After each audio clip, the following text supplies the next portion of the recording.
आजचा व्हिडिओ हा महाराष्ट्रातील सर्व माध्यमांच्या व सर्व व्यवस्थापनांच्या शाळांसाठी स्कॉप म्हणजेच शाळा गुणवत्ता मूल्यांकन व आश्वासन आराखड्याबाबत अत्यंत महत्त्वाचा आहे। तत्पूर्वी नमस्कार, मी सचिन पाटील, शाळा पूज्य आचार्य भिसे माध्यमिक व उच्च माध्यमिक विद्यालय कासा, टेक्नो एज्युकेशन या चॅनलवर आपले सहर्ष स्वागत आहे। राज्यातील सर्व शाळांचे मूल्यांकन करण्यासाठी राज्य शैक्षणिक संशोधन व प्रशिक्षण परिषद महाराष्ट्र पुणे येथे राज्य शाळा मानक प्राधिकरण कक्षाची स्थापना करण्यात आली आहे। यांच्यामार्फत शाळांमध्ये शाळा गुणवत्ता मूल्यांकन व आश्वासन आराखड्याची निर्मिती करण्यात आली आहे। यासाठीच त्यांनी तयार केलेल्या scrt-data.web.app/ या संकेतस्थळावर ऑनलाईन प्रत्येक शाळांनी नोंदणी करून प्रत्येक शाळांनी स्वयं मूल्यांकन करायचे आहे। सो आजच्या व्हिडिओमधून आपण शाळांनी या पोर्टलवर नोंदणी रजिस्ट्रेशन कशा पद्धतीने करावे या संदर्भात प्रात्यक्षिक माहिती आपण पाहणार आहोत। यासाठी व्हिडिओ हा कुठेही स्किप न करता पूर्ण पहा, जेणेकरून नोंदणी करताना आपल्याला कोणतीही अडचण येणार नाही आणि ही नोंदणी आपण लॅपटॉप अथवा मोबाईलवर देखील करू शकतात।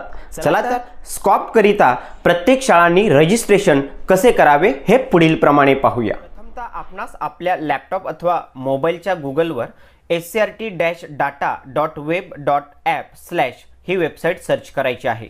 सर्च केल्यानंतर या पद्धतीने पहिलीच वेबसाईटची लिंक या ठिकाणी देण्यात आली आहे। स्कॉप या ठिकाणी फुल फॉर्म पहा, school quality assignment and assurance framework. अशा पद्धतीने हा एक पहिलीच टॅब आपल्याला दिसेल, लिंक दिसेल, त्यावर आपल्याला क्लिक करायचं आहे। यानंतर आपल्यासमोर याप्रमाणे हा एक डॅशबोर्ड ओपन होईल। राज्य शैक्षणिक संशोधन व प्रशिक्षण परिषद महाराष्ट्र पुणे शाळा गुणवत्ता मूल्यांकन व आश्वासन आराखडा यासाठी आपल्या प्रत्येक शाळेचं मूल्यांकन करण्यासाठी प्रथमतः शाळेला याच डॅशबोर्डवर आपल्या स्वतःच्या शाळेचं अकाउंट क्रिएट करावं लागणार आहे। यासाठी आपल्याला या डॅशबोर्डवर यायचं आहे। यानंतर उजव्या बाजूला हे डॅशबोर्ड हे इंग्लिशमध्ये हवं असेल तर इंग्लिश या टॅबला क्लिक करा, मराठीत हवं असेल तर आपण मराठी या टॅबवर क्लिक करून आपण या ठिकाणी आपली लँग्वेज चेंज करू शकतो। आता या ठिकाणी लॉग इनच्या खाली 3 महत्त्वाचे टॅब देण्यात आले आहेत। पहिला टॅब आहे खाते तयार करा, म्हणजेच या ठिकाणी आपलं अकाउंट क्रिएट करायचं आहे। त्याखाली लॉग इन हा टॅब दिलेला आहे, म्हणजेच अकाउंट क्रिएट केल्यानंतर जो ID आणि पासवर्ड आपल्याला मिळतो त्याचा वापर करून आपण या ठिकाणाहून लॉग इन करू शकतो। आणि तिसरा टॅब आहे चेंज द पासवर्ड। आपण आपला जो काही पासवर्ड आहे हा तयार केला असेल आणि कालांतराने आपल्याला आपला पासवर्ड बदल करायचा असेल तर आपण चेंज द पासवर्ड या टॅबवर जाऊन आपला पासवर्ड हा चेंज करू शकतो। सो हे 3 महत्त्वाचे टॅब देण्यात आले आहेत। पहिल्यांदा प्रत्येक शाळेने आपल्या शाळेचं रजिस्ट्रेशन करण्यासाठी हा जो पहिला टॅब आहे क्रिएट ॲन अकाउंट या टॅबवर क्लिक करायचं आहे। या टॅबला क्लिक केल्यानंतर आपल्यासमोर अशा प्रमाणे 3 महत्त्वाच्या बाबी एंटर करण्यासाठी महत्त्वाचे टॅब देण्यात आलेले आहेत। पहिलं म्हणजे आपण या ठिकाणी पाहू शकतो मुख्याध्यापकांचा अथवा शाळेचा ईमेल ID या ठिकाणी नोंदवायचा आहे। त्यानंतर या ठिकाणी आपल्याला स्ट्रॉंग पासवर्ड तयार करायचा आहे। लक्षात घ्या, पासवर्ड हा 8 अंकी किंवा अक्षरी असला पाहिजे आणि कुठलाही पासवर्ड हा कधीही स्ट्रॉंग पासवर्ड असावा। त्यामध्ये न्यूमेरिकल, अल्फाबेटिकल अशा पद्धतीचे कॅरेक्टर त्याच्यामध्ये यूज असावेत। हा जो पासवर्ड आपण या ठिकाणी तयार करणार आहोत हाच पासवर्ड पुन्हा व्हेरीफाय द पासवर्ड या ठिकाणी पुन्हा एकदा एंटर करायचा आहे आणि त्यानंतर याची खात्री करून आपल्याला क्रिएट ॲन अकाउंट या टॅबला क्लिक करायचं आहे। आपण जर आत्ता या टॅबकडे पाहिलं तर या ठिकाणी क्लिक केल्यानंतर हे ॲक्टिव्ह झालेलं नाही, म्हणून क्लिक होणार नाही। पहिल्यांदा आपण या ठिकाणी जी काही माहिती आहे ही भरून घेऊया। आपण बघू शकतो माहिती भरल्यानंतर या ठिकाणी क्रिएट ॲन अकाउंट हा टॅब ॲक्टिव्ह झालेला दिसेल। माहिती खात्री करून घ्या, ईमेल ID व्यवस्थित द्या, जेणेकरून याच ईमेल IDवर आपल्याला एक व्हेरीफायसाठी लिंक जाणार आहे। यासाठी ईमेल ID व्यवस्थित चेक करून घ्या। पासवर्ड एंटर केल्यानंतर पुन्हा एकदा या ठिकाणी बघा क्रिएट ॲन अकाउंट हा टॅब ॲक्टिव्ह झाला आहे। आता त्यानंतर आपण या टॅबला क्लिक करूया। यानंतर व्हेरीफाय युअर ईमेल ॲड्रेस या पद्धतीने व्हेरीफाय करण्यासाठी पुन्हा एकदा आपल्याला या ठिकाणी आपला ईमेल ID दिसेल। लक्षात घ्या, आपल्याला ईमेल ID हा चेंज करायचा असेल तर चेंज ईमेल ॲड्रेस यावर जाऊन देखील आपण आपला ईमेल ID चेंज करू शकतो। अन्यथा हाच ईमेल ID करेक्ट असेल तर आपल्या या टॅबच्या खाली व्हेरीफाय युअर ईमेल ॲड्रेस या टॅबला आपण आता क्लिक करूया। या टॅबला क्लिक केल्यानंतर यानंतर आपल्यासमोर अशा पद्धतीचा एक मेसेज शो होईल। बघा, आपल्या ईमेल आय डीची खात्री करा। यासाठी आपण जो काही ईमेल आय डी या ठिकाणी दिलेला आहे, या ईमेल आय डीवर एक मेल आलेला असेल, त्या मेलमध्ये एक लिंक आलेली आहे, त्यावर क्लिक करून आपण त्या ठिकाणी व्हेरीफाय करून घ्यायचं आहे। सो यासाठी आपण आपला जो काही ईमेल आय डी दिलेला असतो तो मेल आय डी ओपन करा। बघा, याप्रमाणे आपल्यासमोर तुमच्या SCRT डाटावरील ईमेल आय डीची पडताळणी करा। या ठिकाणी हा एक मेल आलेला आहे आणि या ठिकाणी एक लिंक आलेली आहे। आपल्याला या लिंकवर क्लिक करायचं आहे। बघा, मी या लिंकवर जर क्लिक केलं तर आपल्यासमोर व्हेरीफाय झाल्याचा एक मेसेज शो होणार आहे। आपण या ठिकाणी बघू शकतो, your email has been verify, you can now sign in with your new account. म्हणजेच आपल्या शाळेचं जे काही अकाउंट तयार करण्याचं काम होतं या ठिकाणी आत्ता कंप्लीट झालेलं आहे। सो यानंतर आपण कंटिन्यू या टॅबवर क्लिक करायचं आहे। कंटिन्यूवर क्लिक केल्यानंतर पुन्हा एकदा आपल्याला आपल्या जो काही महत्त्वाचा डॅशबोर्ड होता त्या ठिकाणी ऑटो आपण या ठिकाणी येणार आहोत आणि या ठिकाणी आल्यानंतर आपण आपल्या शाळेचा UDIS क्रमांक हा मुख्याध्यापकांचा मोबाईल क्रमांक या ठिकाणी नोंदवायचा आहे। एक गोष्ट लक्षात घ्या, आपल्या शाळेच्या UDIS पोर्टलवर जो काही मुख्याध्यापकांचा मोबाईल नंबर नोंदवलेला असतो हाच मोबाईल नंबर आपल्याला मुख्याध्यापकांचा या ठिकाणी नोंदवायचा आहे। प्रथमतः येथे UDIS क्रमांक आपल्याला शाळेचा जो आहे तो नोंदवायचा आहे। त्यानंतर शाळेत UDIS प्लसवर मुख्याध्यापकांचा जो मोबाईल नंबर आहे हा आपण या ठिकाणी नोंदवायचा आहे। जर UDIS प्लसवर मोबाईल नंबर वेगळा असेल आणि या ठिकाणी आपण त्या व्यतिरिक्त जर मोबाईल नंबर नोंदवला असेल तर आपण पुढे काम करू शकणार नाहीत। याच्यासाठी आपल्याला आपल्या तालुका अथवा जिल्हा स्तरावर वरिष्ठांशी चर्चा करून त्या ठिकाणी आपण आपला जो काही मोबाईल नंबर मुख्याध्यापकांचा बदललेला असेल तो त्या ठिकाणी चेंज करावा आणि त्यानंतरच या ठिकाणी मुख्याध्यापकांचा मोबाईल नंबर टाकून आपण आपलं पुढील काम हे करू शकतात। चला तर या ठिकाणी आपल्या शाळेचा जो काही UDIS क्रमांक आहे हा मी या ठिकाणी नोंदवतो।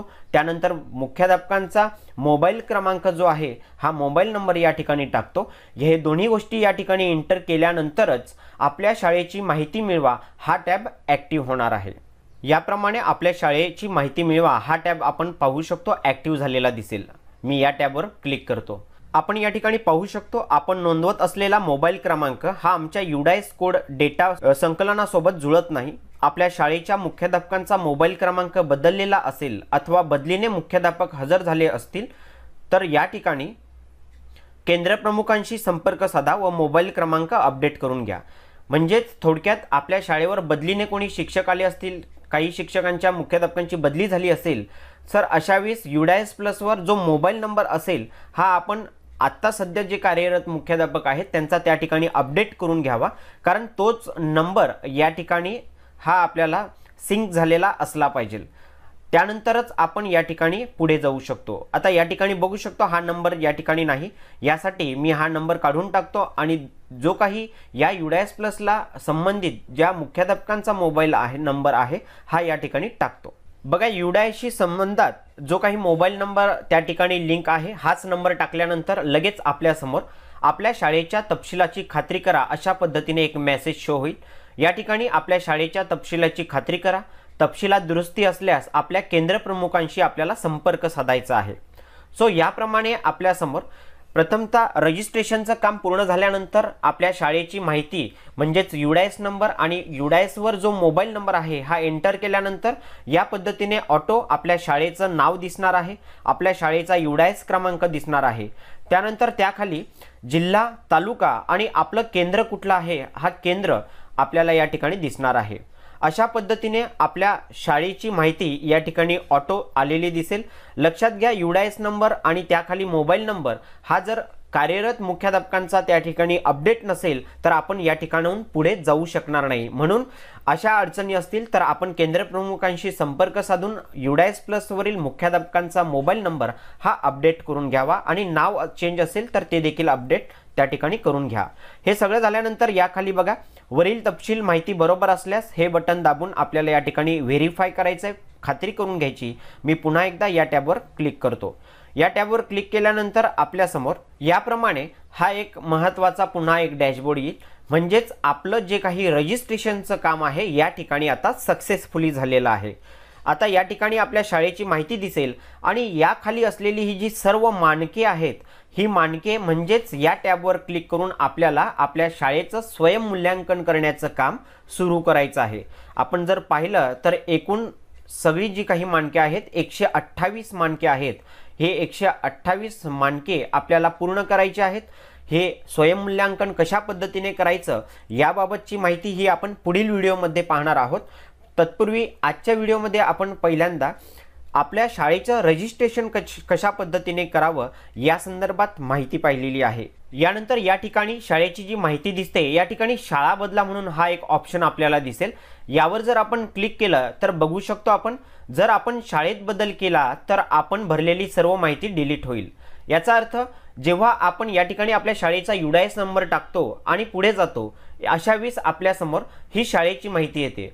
जर UDIS नंबर चुकून टाकला गेला आणि आपण जर पुढे आलो सो अशा वेळेस आपण आपल्या शाळा बदल करण्यासाठी यावर यायचं, पुन्हा शाळा बदलावर क्लिक करायचं आणि त्यानंतर योग्य UDIS नंबर टाकून पुन्हा आपल्या शाळेच्या त्या अकाउंटवर आपण जाऊ शकतो। मात्र एक लक्षात घ्या, या ठिकाणी जी काही मानके देण्यात आलेली आहेत या ठिकाणी भरलेली आपण जी माहिती असेल ही पूर्णतः या ठिकाणी डिलीट होणार आहे, म्हणून योग्य खात्री करूनच आपण या ठिकाणी तर आपण scrt-data.web.app/ या संकेतस्थळावर शाळांनी स्वतःचं रजिस्ट्रेशन कशा पद्धतीने करावं ही प्रात्यक्षिक दिलेली माहिती आपणास नक्कीच समजली असेल अशी मी आशा करतो।